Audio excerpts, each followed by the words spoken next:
Hey, I'm Nick Williams. I'm here today with Cody Askins of CodyAskins.com and 8% Nation. How you doing, Cody? Great, man. Thank you so much for having me on. Really, really appreciate it. Hey, Cody, I got to start with, if I understand this correctly, you rented or leased a stadium. Is that correct? That's true. Yeah. We actually, first conference rented out Nissan Stadium, the entire stadium. We were Amazing. planning on being on the field. You ended up having bad weather, ended up being in the club area. So, Okay. Well, just a fact. I mean, how many people lease a stadium? It's like, yeah, I'm crazy, man. I'm definitely a little nuts. I say you're the person that wants the whole enchilada. There you go. I like that. That's good, man. Yeah. Absolutely. Well, I did a video just recently about not leaving any money on the table. And by that, I don't mean just dollars and cents. Yeah. I mean that you put your best effort forward and win the game, and don't end the game by saying, I could have done more. I don't think that's going to be your problem. Well, you know what? That's a good point, and I appreciate the compliment. There's been different times in my life where, like, I started out, went full force, was fortunate enough to make $100K while I was in college playing basketball, selling insurance door to door, fell in love. But there's been some times throughout my life where I felt like I wasn't playing at the level I could have been playing at, right? I felt like I was thinking too small. I felt like I really wasn't going for the whole enchilada, as you say. And so there's been some times in my life where I'm like, I gotta wake myself up, get myself in check, challenge myself to really think bigger. And so 8% Nation was one of those things about a little over around a year and 4 months ago, I guess, when we first released the idea, had one a few months later, had the second one just a month ago. But it really challenged me, So, I mean, just like you, my goal is to help insurance agents become successful. So many fail. I've seen so many fail, and you do a great job of that. You stated, I watched some of your videos, and you stated on one of them, you were on a stage and you said, I'm going to change this industry. Yeah. Is that correct?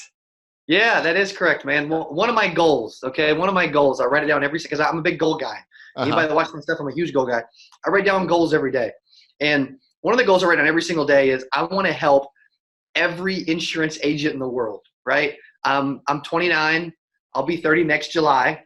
And I got a lot of time left in this industry, hopefully. Yes. And so I'm like, okay, what can I do to really help agents? Like you, I've just seen a lot of people fail, and that's my mission, man. That's my mission. Well, you have the 8% Nation, and I was trying to figure out what that was. I thought it was somewhere, about the failure rate of insurance agents or people in general. You could say business people or just people for that matter. But so I've watched this, and I would say that, like, my objective is, could I somehow alter that number? So you've got the 8% Nation. If you could, like, tick that up to 8.25, that would be a win, right? Exactly. There was that kind of a joke in our office that, well, is it 9% Nation now, or is it 10% Nation next year? So I already gave you a quarter point. I kind of sold you short. There you go. No, you're good, buddy. You know what? That would be a big deal. That would be a big deal, and you can move the needle. Yeah. I mean, and that's what we're trying. That's what you're trying to do. That's what I'm trying to do. That's what everybody that is putting out content, trying to help insurance agents, trying to do. Because about 92% of insurance agents fail. I don't know what the number is specific to Medicare. I'm kind of curious now, but generally about 92% fail, whether it's life and health, P&C. I feel like if someone was really only trying to succeed selling life insurance, the failure rate is probably much worse. So, yes. Now I want to get into. I want to talk more about you, but I want to get into some nuts and bolts here. Let's do it. So, well, before we do that, what services does Cody Askins provide? Yeah, it's kind of it's a great question because it's morphed over time. I didn't know, like, the first 13 months of putting out content on YouTube, I didn't monetize it at all. I didn't have a plan. I didn't know, where it was going. I just knew that my heart was, I got a passion seeing agents succeed. I get a passion seeing other agents succeed and make money more than me going out and making sales. I feel like I'm a naturally gifted salesperson. I can go out and make as many sales as I want, just like you. But I get passion and it keeps me humble. I get passion and excitement and energy from seeing other people succeed. And so it's kind of morphed over time. I do own secure agent leads. We generate over 50,000 leads a month now. Wow, that's impressive. Thank you, buddy. We work with a lot of major companies, IMOs, agencies, call centers. We've also got secure agent marketing now.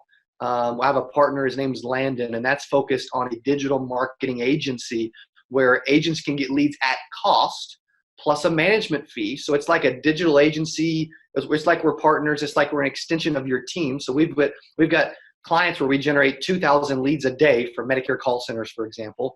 We drive this would be like Facebook or other online platforms. Yeah, Facebook, Instagram, Google, and YouTube. We're generating term life insurance leads through Google. We're driving inbound calls for PNC offices. So there's really four main brands. There's two, they're lead gen marketing related. Then there's 8% Nation, which is the conference that we put on once a year to help insurance agents. We're going to Vegas in 2020. It's a big passion of mine. And then the fourth company that we've started is the Cody Askins brand, it's just focused on training insurance agents. We're building a university. We've got some courses. We do some webinars. We do some events around the country. And I'm building up this coaching program called Success Society, where I'm trying to build a power player network where agents can get together, go to retreats together, get a little more intimate. I do weekly accountability calls every week. And so that's a big passion of mine. Now, when you sell leads, you always leave yourself open. And I'm sure you're beyond this, but I want to present the concept and the question to you. You're always open to people saying his leads suck. Totally. And that's going to happen no matter what, because you're going to get agents that don't know how to work the leads. So that's a fact. So you have many people that are going to say that, and it's about every lead provider. But from the other standpoint, what do you say to these agents when they say, hey, your leads didn't work out for me, but you know that they're good leads because you know if you put those leads in the hands of an experienced agent, or not even an experienced agent. We put them in your hands, would be all right. Yes, right. But so how do you handle that phone call? Not that you're the one handling that anymore, but how is that phone call handled? Yeah, and actually, you know what? When someone has a really negative experience with our company, I generally make a call. Like I was in Vegas. It was like, I don't even know what time. It was like 8 p.m. I was finishing dinner. Someone, I'll be honest, someone left a bad review about our leads. So I picked up the phone and called them at like 8 o'clock at night, and I'm always like, even with sales training, I believe you need to be in a constant state of agreement. I believe if you're compatible, disagreeable, if you're a jerk, if you want to like get aggressive with people on the phone and you don't listen and you talk over people, like it's going to be harder to get what you want. And so when I'm talking to someone that has had a bad experience with our leads, it's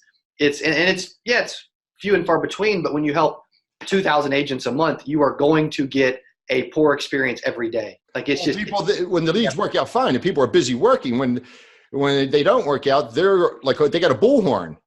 Yeah, exactly. And so I take it from the approach, hey, I'm here to help. I'm sorry you had a poor experience. It is my job to make sure that I help you as much as I can. Like it's a passion of mine to see you succeed. And you know what? I'm open to suggestions. I'm here to help. And I will do anything in my power to make sure that you have a great experience moving forward and that you leave loving our brand. And so, for instance, as long as someone will carry on a conversation and stay civil about it, I will do everything in my power to help them. Now, there's some clients where if they get upset and start making threats, then I'll call their leads live on video and show that it wasn't the leads. And so we've had that happen where someone's like, hey, dude, this is an awful batch of leads. They're horrible. And there'll be 20 leads. They'll be 2 weeks old. I'll be calling from a different area code, out-of-state number. I'll be calling in the middle of the afternoon after they've already trampled on them and still book 4 or 5 appointments out of 20 leads on the first call through. So yeah, there are bad leads and not every batch is the same, because what a lead vendor has control over is who sees the ad and what they see. They can't say, well, you fit the criteria and you saw the ad, but you can't respond and you can and you can't. Like they have the ability to fill out the form.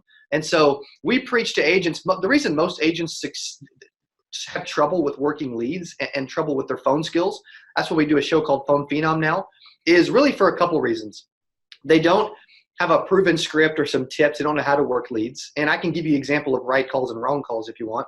And then the second thing is, outside of that, is they typically don't call enough. So we preach 12 touches in the first 72 hours because statistics prove that that helps. Now, you're generating all different types of leads. You have people working face-to-face and phone sales, correct? Correct. Yes, sir. Yes, sir. So when you say 12 touches, that's for the people on the phone, or that would be correct?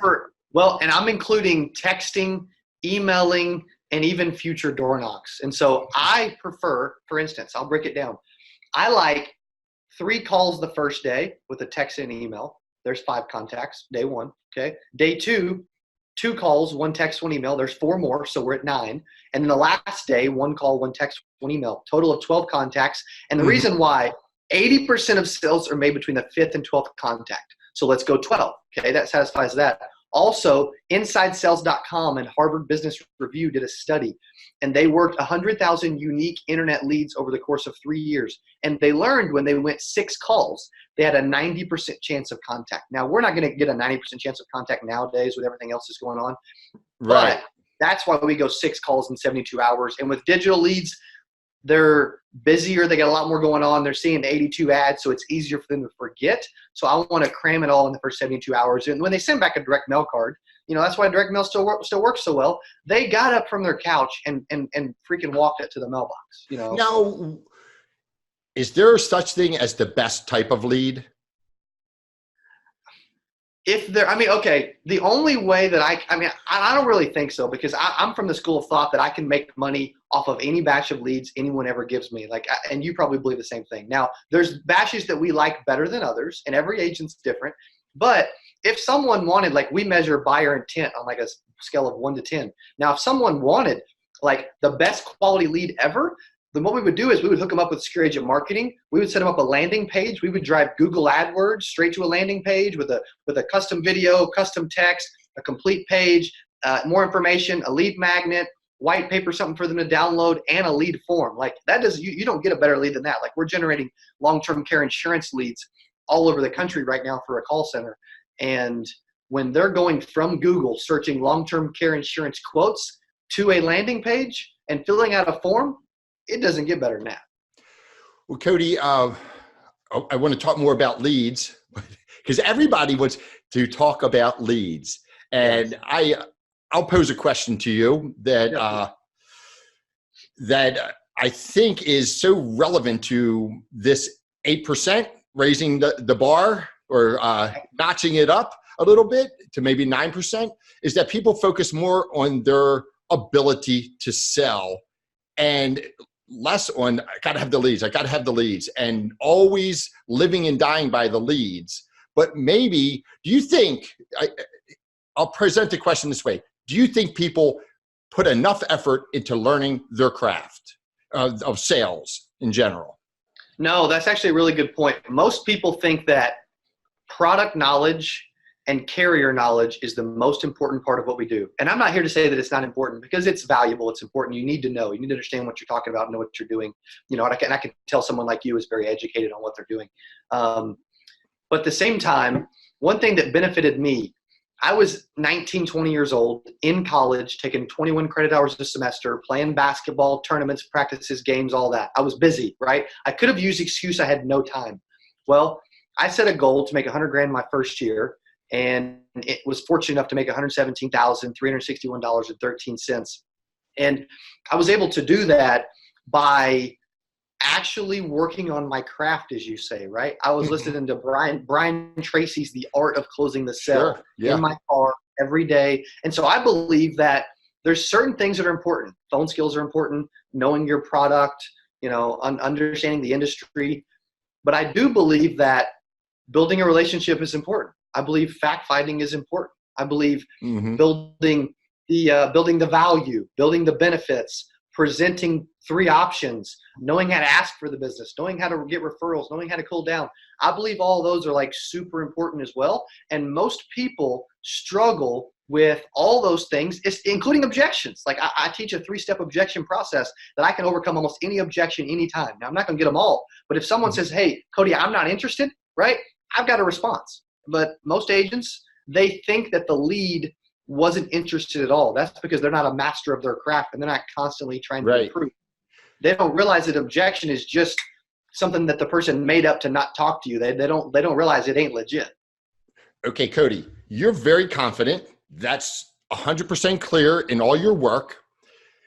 You're younger on the age spectrum. It's not like you're a little kid or anything, but you are younger. What do you say to the young person just getting started that needs to get in the game and start strong? Yeah, I mean, most agents really think that it's all about, all those other things we talked about, when in reality, I've learned that the insurance industry is a numbers game. You got to consistently get in front of people to succeed. So I preach the three triple S system: set, sit, sell. If a new insurance agent will just get to where they can set 15 appointments, sit with 10, they'll sell about 5. I don't care if they're a veteran or new or what they're doing. So if a new insurance agent can plug into some type of lead system or marketing or prospecting or figure out how they're going to get in front of people, what happens is numbers will solve anything. I don't care if you're having a bad day, bad week, everybody stands you up, porches you, whatever. But you'll also get better. You'll get better at your craft. You'll skill up the more people you get in front of consistently. Mm-hmm. Experience. I have this saying. It's like, tell your friends you'll be gone for a couple years. Say, call me back in a couple years because I'm busy. And but how does a person put back shelf all the other things in life? And you were a basketball player, so it's and I do this. I talk about this. It's like I say, well, when you're building a business, you can't be a fanboy and be watching every sporting event, watching ESPN all weekend, and watching every single game. Your business is your game, and you need to be your own hero. That's the Joe Rogan thing, if you've ever heard that. It's like, be your own hero. Yeah. But what is your just comment on that? Yeah, no, I completely agree. I mean, one thing is a lot of new agents will use things as a crutch. They'll use a lack of time. They'll say, hey, you know what? I got to spend time with family and kids and all that type of thing. Not that you don't, and you obviously should, and you need to, but sometimes they'll use it as a way to like come home at 5 o'clock or to show up at 10 or to not schedule their dial sessions or, oh crap, I've got a birthday party, to go to, and life happens, and before you know it, they haven't done anything. And so I'm with you, like either commit and go all in and really focus on implementing and executing, or just don't even do it at all, because there's so many agents that fell in this business, and it's because a lot of them don't have like, okay, I'm dialing during these times. I'm working here. I'm running appointments during these times. And my family and friends know that those times are off limits because I'm freaking committed and hitting my goal and executing. Everybody's like, most millennials are what I call like entrepreneurs. They're dreaming big. They want to do these things, but they don't actually put forth the efforts and the work and execute like they should. Because I believe the biggest key to the insurance industry is consistency. Most new agents, they're like, dude, it's a freaking roller coaster. I'm struggling, man. Well, I bet it's not a struggle. I bet it's not a roller coaster for Nick, because you have a system to get in front of people every single week. I guarantee it. You got to show up every day, and that's what's critical. We've discussed this already, but I'm going to drill down, okay? Yeah. Train more. Tell people to train more. How will you tell them, instruct them to train more, learn your craft better? Give them instructions if you can. Yeah, I've got a couple thoughts to that. Number one, you should be training and role playing every single day. For instance, when I was doing very well as a new agent, first 8 months. Then I took a little time off and played basketball. I went back to selling 3 or 4 months later, and I was rusty because I wasn't consistent about training every single day.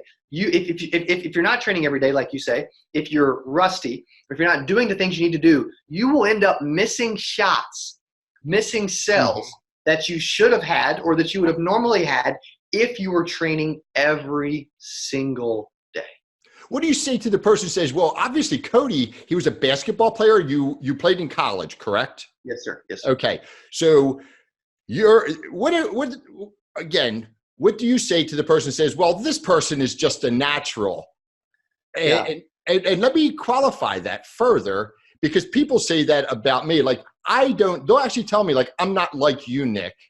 But I started out, I was somewhat successful, but I worked hard. It was just a grind. And it took me years to be who I am today.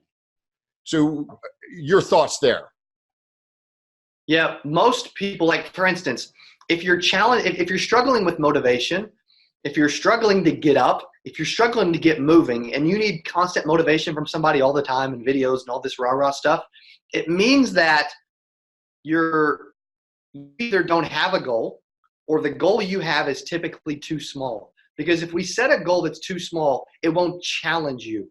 And if there's a lack of motivation, it literally means that something's going on that's keeping you from doing the stuff that you know you need to do. Successful people do what unsuccessful people are unwilling to do. So I believe to be successful, it truly is a decision. Either you decide to become successful and to freaking execute and go all in, or you choose not to. But I know for me, I try to make my goals bigger constantly, right?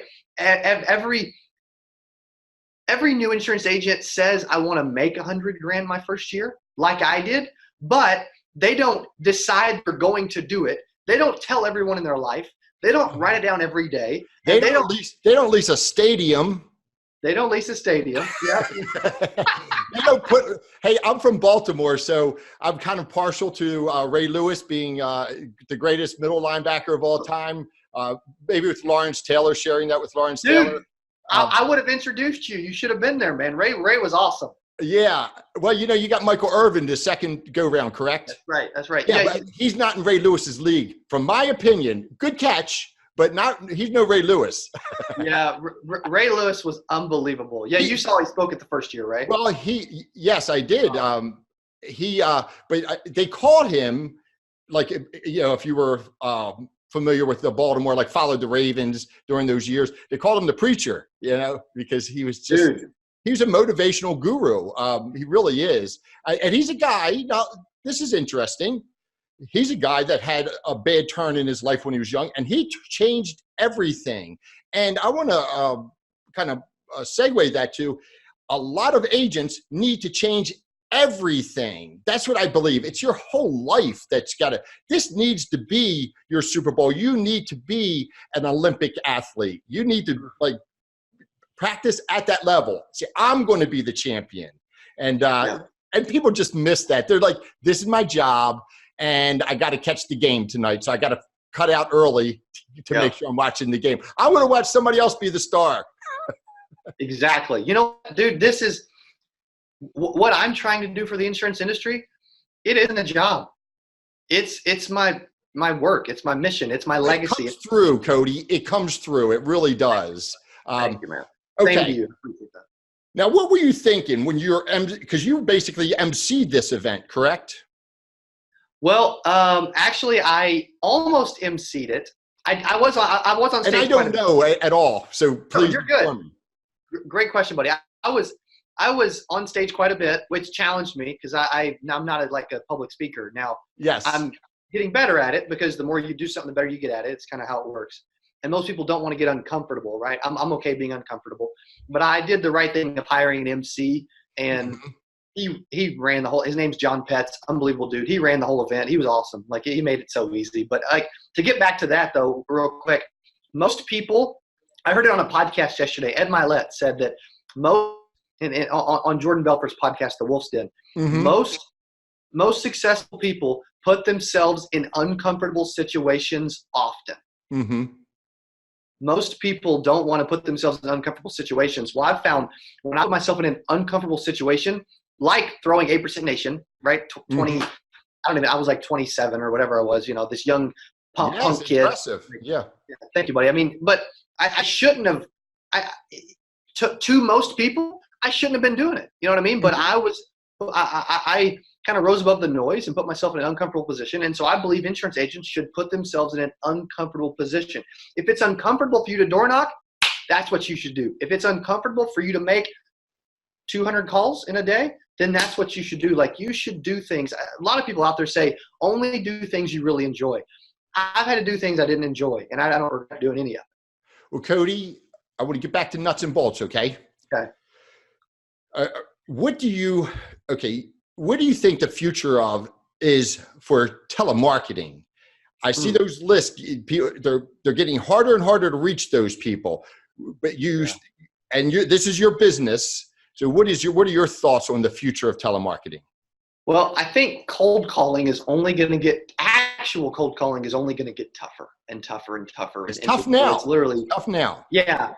It's not even going to be like a thing eventually. That's where, and this isn't a pitch for us, but that's where, like, we help a lot of agents, whether it be secure agent leads or secure agent, with people to talk to without having to cold call. And so, yes. But you also bring a point, because even when you're calling leads, less people are answering the phone when you call leads. Like an initial call answer rate is 20%, 30% at the most. Next question, Cody. What would you recommend somebody starting do? Phone sales or face-to-face?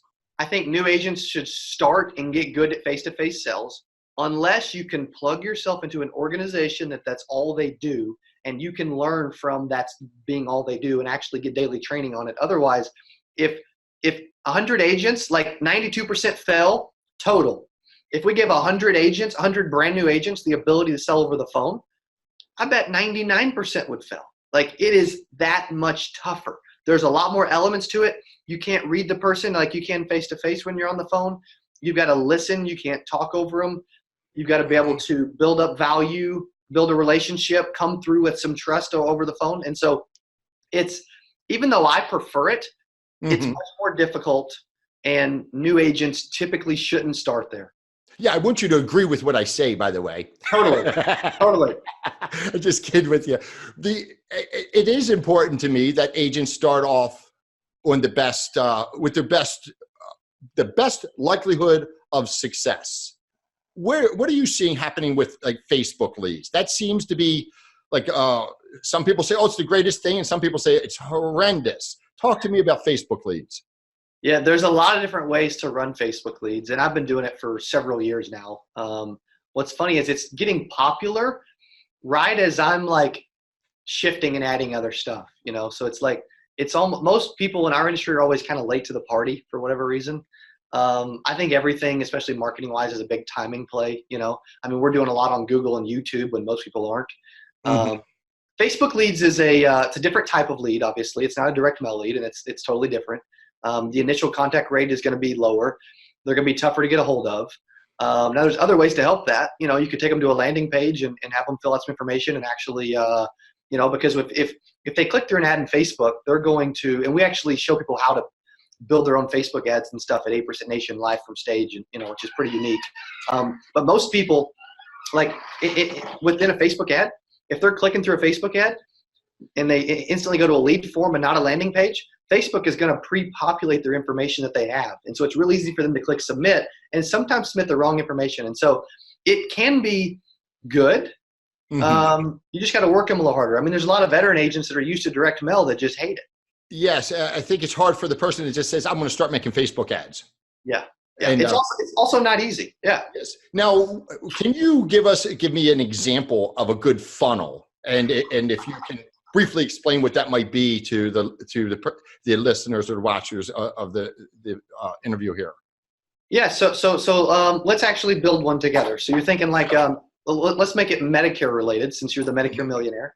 Are you thinking face-to-face sales, phone sales? Let's go. I want to create an inbound lead. I want somebody to end up in my email box saying, please call me.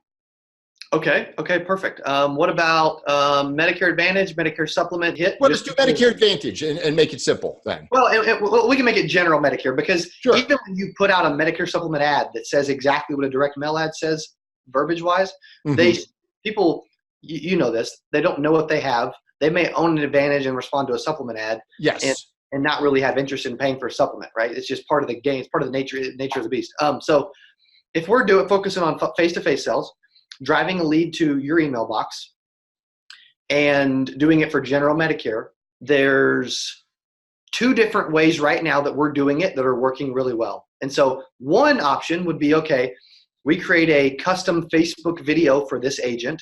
We create a custom ad copy, headline, description, lead form. Maybe you want to know what type of Medicare plan they currently have, and they're going to see an ad, maybe on Facebook or Instagram or on social media marketing, and they're going to, if they like what they see, they click through the ad. Okay. Then they have the option to fill out their information. That's why I love like custom questions like favorite hobby, favorite color, what type of Medicare plan do you have? Because they have to like think about it and type something in. It's kind of like the direct mail card a little bit more. It helps it. And so they're filling out the lead form. They're actually. Now you say they click on the ad and that takes them to where? That takes them to it can either take them to one of two ways, depending on what the agent prefers. It can take them to a lead. If an agent's new and they're trying to do it themselves, they may want to just take them to a lead form where the person fills out the form. And then after they fill out the lead form, we take them to a thank you page and actually get them to call the agent right away. You know, hey, thanks for filling out your information. We've assigned you to our local Medicare underwriter or whatever you want to call it, Nick Williams, to go ahead and get this information. Click call right now. And so we can actually we can get some inbound calls, 10, 15%.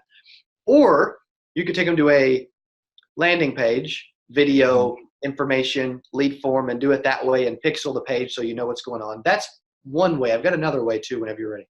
Now, are giveaways like a free information to gather their emails, that part of this process? No, not at all. Okay. It's focused on, do you have questions in regards to Medicare? Would you like help with your Medicare? Would you like to see if there's better Medicare options available? And would you like to see if you could save money on your Medicare? And so it's more generalized around that. Well, when you see, if you watch the flow of in a feed, like the advertisements, there's a dozen like ads you'll see like every time you kind of do a scroll that say this is the greatest lead generation funnel system that you've ever seen. And typically, I would think this is not. These are people just trying to sell. They're trying to sell their course. Yeah, they're trying to sell their course. Okay, you had another funnel. Yeah, the other one is, and we can do it locally too, and we're having a lot of success with it. I'm driving term life insurance leads to our office here in Missouri right now.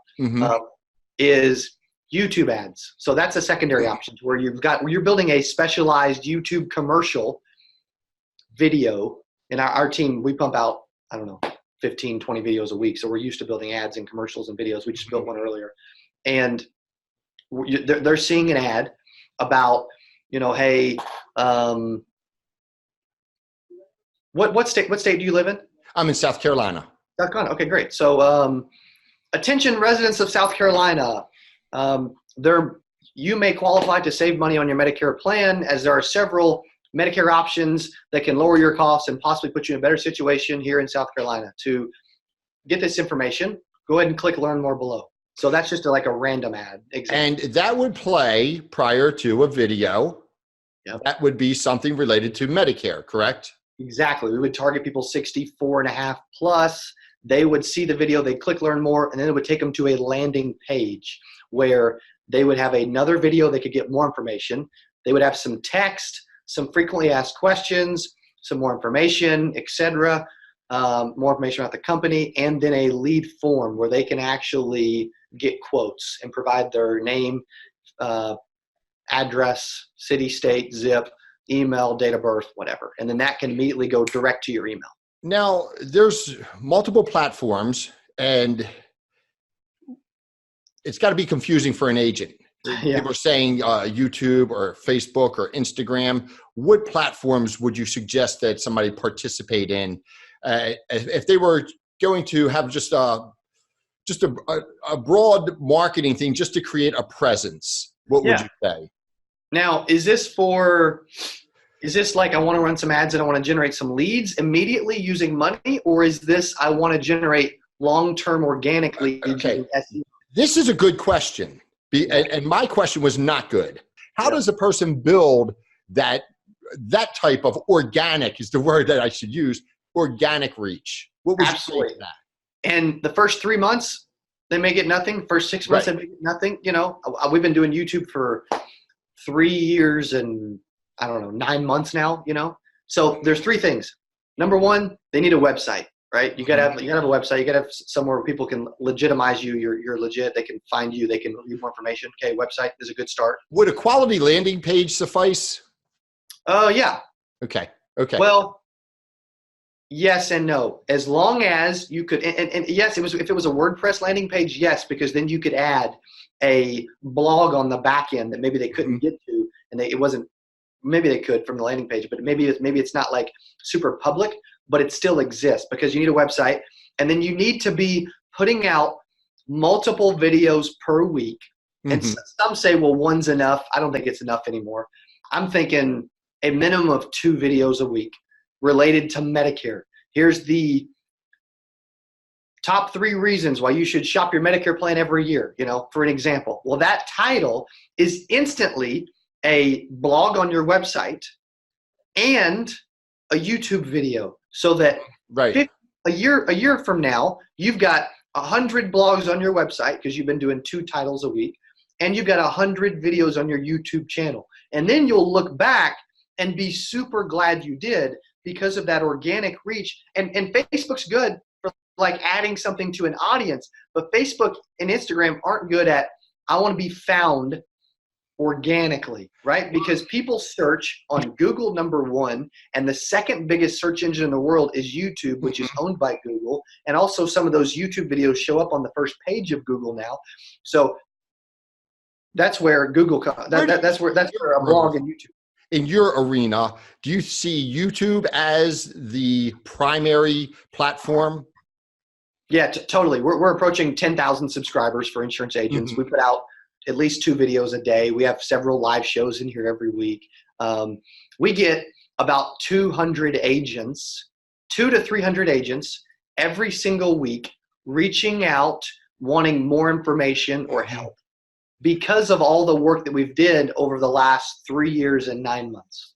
Yes, it's all about showing up, as we've said before. You put a video out the other day. It may have been yesterday, and it was basically, you said it was the first time in this year that you were kind of late with a particular program. Yep. And you recall what I'm speaking of? Yeah. It was our insurance agent training show on Monday night. Yeah. Well, I've dropped the ball more than once. It's hard.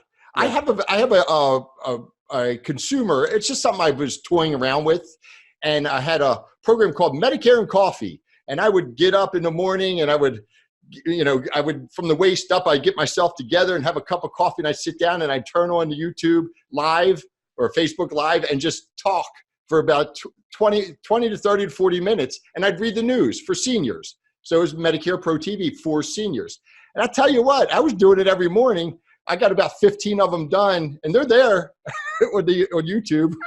But I gassed out, man. Yeah. I may, in fact, go back and run with that. But now I understand. I'll probably do it like 2 times a week. Yeah. Daily's too much. That was the issue. Oh yeah, it was like 40 minutes a day, and I had fun. I had fun doing it.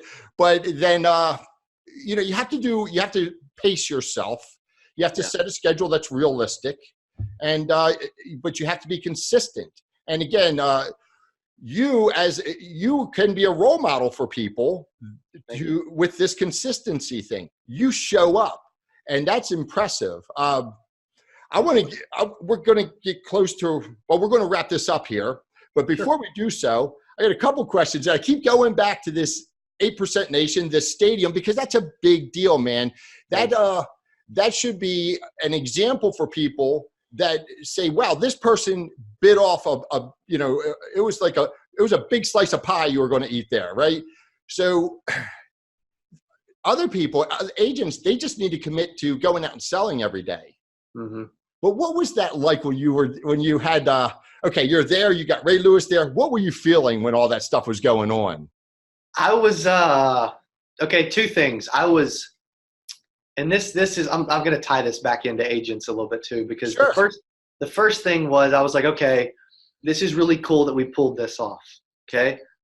But the second thing is, I always feel like I can do more. So the first year we ran out the stadium, we spent over $500,000 total. We got Grant Cardone, Ray Lewis, et cetera. Yes.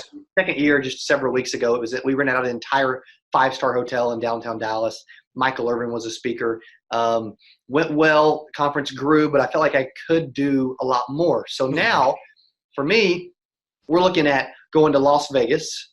Between me and you, and I haven't said this on video yet, we're looking at a concert theater that seats up to 2,500 people in Vegas. And I'm looking at some major speakers because I always feel like I can do more and go bigger. And so for most agents, I feel like you can do a lot more and go a lot faster than we think we can.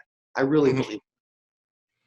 Well, and that's again, it's a good example. It's somebody that basically, I mean, you got to burn the bridge behind you. You got to burn the boats when you land on that island.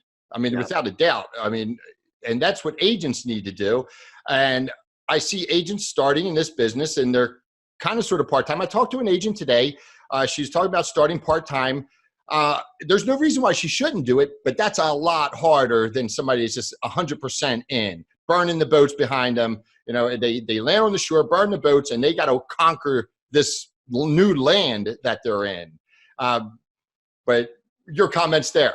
Yeah, that's one question I get quite a bit is how would you do it part-time? Well, I give tips to help people, but I really don't recommend it. You know, it's hard enough to succeed full-time. I can't imagine. I mean, I guess I succeeded part-time because I was in college and playing basketball. Yes, you were. Yes, exactly. But so if I had to give, I don't love the part-time idea of, because it's like I'm half in, I'm half out. I'm not really confident in myself. I kind of am. I think I'll succeed, but I've got to pay my bills. So I'm not really confident in myself. I'm not burning the bro. You know what I mean? Yes. But the tips would be that you've got to create a schedule and stick to it. You know, like even part-time, you got to be sitting with a handful of people every week minimum. Minimum every single week. So whatever you got to do, like I'm calling this time and I'm booking appointments for this time, you got to stick with it, or it's a waste of time to even be part-time. Yeah, it's almost like you would have to like have lots of leads. So when you're able to go, you just run. And that's where you made a comment before. It's would you rather have one lead with a good agent, or would you prefer 10 leads with a bad agent? I have a theory that well, it's not a theory. It's what I believe to be true, is that especially with telemarketed leads, it's a bunch of shitty leads. And you got to go out there and turn the lemon into lemonade. And that's your job. But you give yourself a lot of shots. So if I have 10 terrible leads every day, boy, I could probably become a millionaire if I had 10 terrible leads every single day. Yeah. And I was willing to work at it and run those leads, because somebody's going to say yes. It's like, you know, a broken clock's right twice a day, right? Sure. But listen, I appreciate you coming on with me and having this interview. Again, I think you're a good representative of our industry, and I think that you are a good example for people to look at that just take on this monster and tame it. That's what you got to do. It's got to be a big effort to match the objective, which is overcoming, what would you say, a 92% failure rate, correct? Yeah, exactly. I mean, it's a tough business, but I do believe in closing, as you said, to like a little extra motivation, a little challenge to some agents. Yeah, 92% fell. It's that's a little sad, but there are more. It's great to say on Medicare Millionaire, there are more millionaires in the financial services and insurance industry than any other industry in the world. So they're in the right vehicle. They're in the right place. They're even listening to the right dude there with Nick Williams. Now, let's just show up and get it done, you know? So, and thank you for having me on, buddy. I'm super honored and grateful. And is there anything that, I mean, all you have to do is go to the internet and type in Cody Askins and you're going to pop up everywhere. So, but your final thoughts, and we're going to say goodbye. Yeah. I truly believe that most people think too small. It helps to think a little bigger. You should write down your goals every day. And I believe that every insurance agent in the world was born to do something great. And most of us aren't living up to our true potential. And I know that, listen to people like Nick and you know, hopefully people like myself, you know what?